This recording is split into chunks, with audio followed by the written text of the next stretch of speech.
Hi, my name is Patrick Melville, or should I say non-Irish Paddy. I work to provide mental health learning and techniques to hit goals and take away stigmas.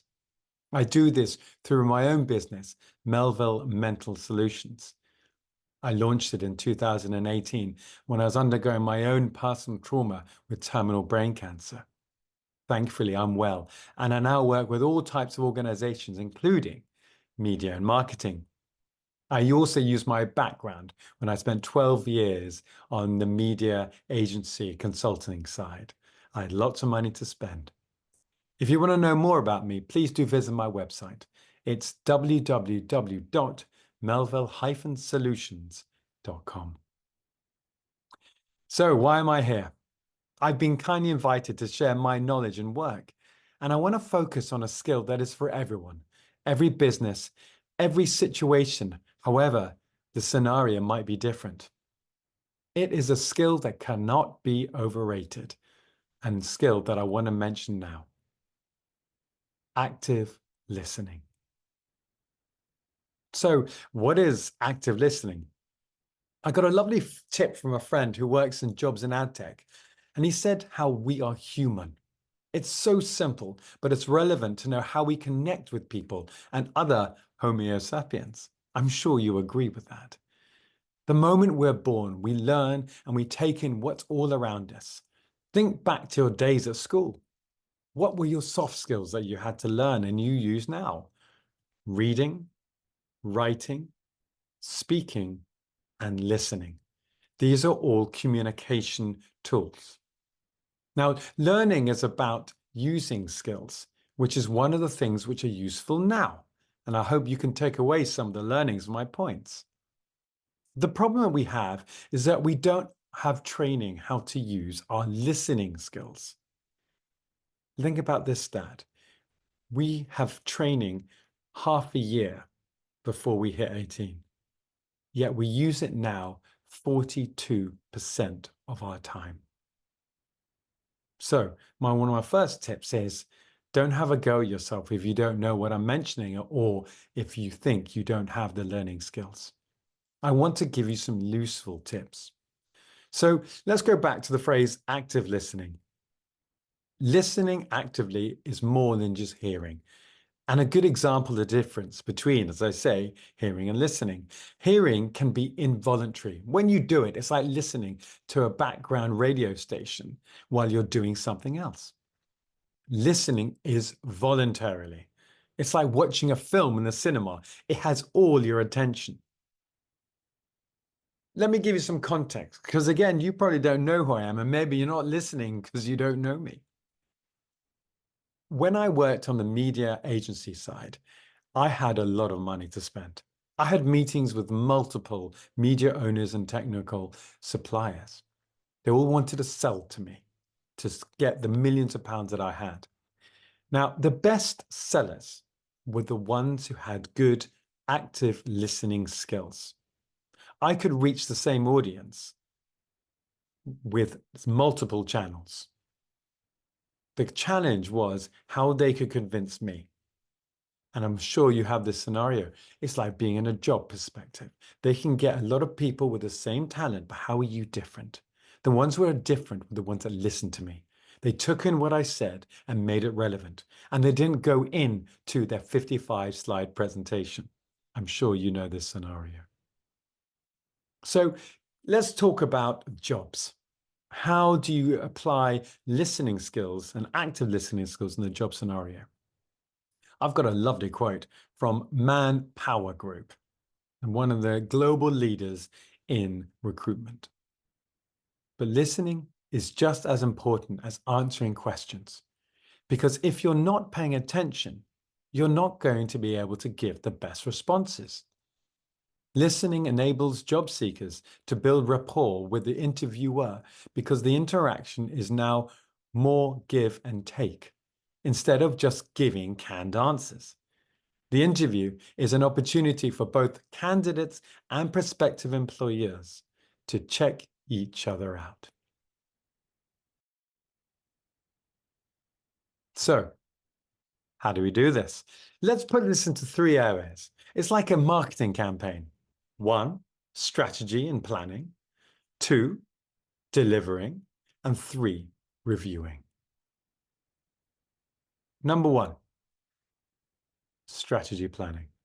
The goal is to show your expertise and connection. Think about your goal. People use my time to practice and run through questions as I give learning and mental techniques. Did you know, and you probably do, less than 10% of any conversation is communicated through words. So therefore, your style, your talking, your tone, and reminders will help you take notice. Think about your human approach. As I said before, we are human. They want to see your human side, as I mentioned when I was buying media from the relevant media suppliers.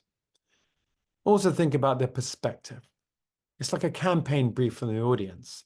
The phrase step into their shoes. Do some fact finding. It sounds so simple, but it shows your interest.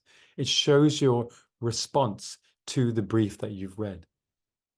And another thing to practice, and before in this step 1, is make sure you practice. Spend a week or so prior just to practice what you're going to say. Do you think this is the first time I've done this recording? No, it's not. So you'll be able to practice, articulate, speak, smile, give that more than just physical communication that you're going to do. And choose a topic to practice with someone. You might get them to listen to what you say and to practice your listening techniques. So next is delivery.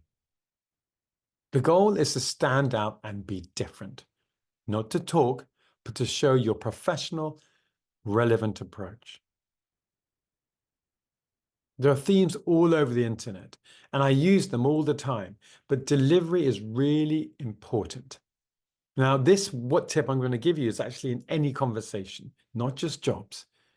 This is actually for any conversation with a colleague, a friend, a family member, because it shows the trust that you have in that conversation and that individual or group that you're speaking to. So, number 1 in delivery is pay attention. How do you do it?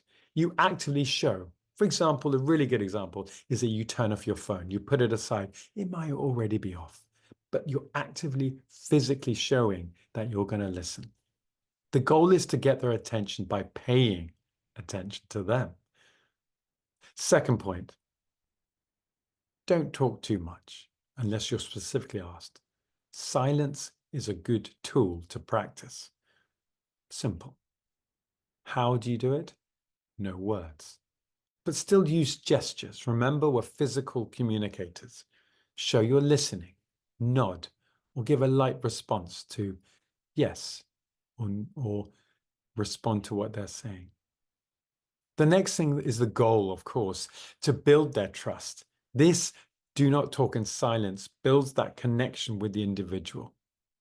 Third, ask questions to review their status and show how you're understanding. How? You politely review what's being said and ask them any questions, because the goal is to show you're listening to the subject. It's a professional approach. And lastly, look at who's talking. Very simple, but be aware of how you're looking at them, your eye contact, you're following their body language perhaps. Again, we are social animals. That's how we evolved. Are you looking at my hands? You can see that and how that works. Now, if you're finding it hard to concentrate what's something being said, you can also repeat what they're saying, because by looking at them, you're showing also that you are taking attention and you are going to respond with the right words and the right tone in the right way. And lastly, my ultimate point is be honest. It's good to show your human side. Now, when I say honesty, you can do it in a professional way. It could be re-asking a question. It could be asking them to give an example, which you can respond to. Sometimes the honesty is showing that your ability and your willingness to learn. If you knew exactly what the job was, then perhaps you might already have got another job. Your honesty is to learn and evolve with the interviewer who is talking to you. Now, the last thing in this campaign module is celebrate. Step one, just celebrate. Have a little structure afterwards. It might take a lot out of you. Listening can be quite energy draining.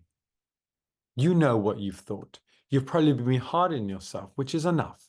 Write down your thoughts, put that list away, and then come back to it when suits you. It could be in the afternoon, later in the day, it could be maybe the following day. But I really mean it when I say celebrate, and that means have a coffee, have a treat, whatever treats you like. I call it a circle of strength. We all have a circle of strength, which makes us smile. What is in yours, and how can you use it at the end? And like any brief, it's important to know what not to do. Here are some tips from a good source, LinkedIn. 1, don't jump to conclusions. In the interview process, in the job application process, don't jump to conclusions. Try to be fixed on what might happen, but don't think it will happen necessarily. That can take away your time and focus. When you're talking, try not to solve the problems. You're explaining your services, your experience. Remember that that's part of the job that you want to do. And take away comments, don't take them away personally, okay? Remember to put it on the other side and how that could work. Lastly, remember now at the end to think about the 4 Ps of the job application process. 1, have an approach. Don't be perfect. You will get things wrong, like what I've just been trying to send to you now, and also how I've been delivering it. I won't be perfect, but I think a good enough standard. Practice. Have a go at practicing it. Third thing, is being patient. Be patient with yourself. There will be an interact between when you get a response. Be patient. Find ways to be able to calm down if you're going to get stressed or maybe worried about why they're not coming back so quickly. And the last thing is being positive. That's a general approach to life. Positivity will come out regardless of the conversations. I know it can be hard, but I refer back to what I call a circle of strength. What brings positivity in your life? So take care. Get in touch if you've got any questions or thoughts about what I've been mentioning. I'm always happy to have a conversation, to follow up, or to prep for, like, for example, job interview or other campaign example. Take care.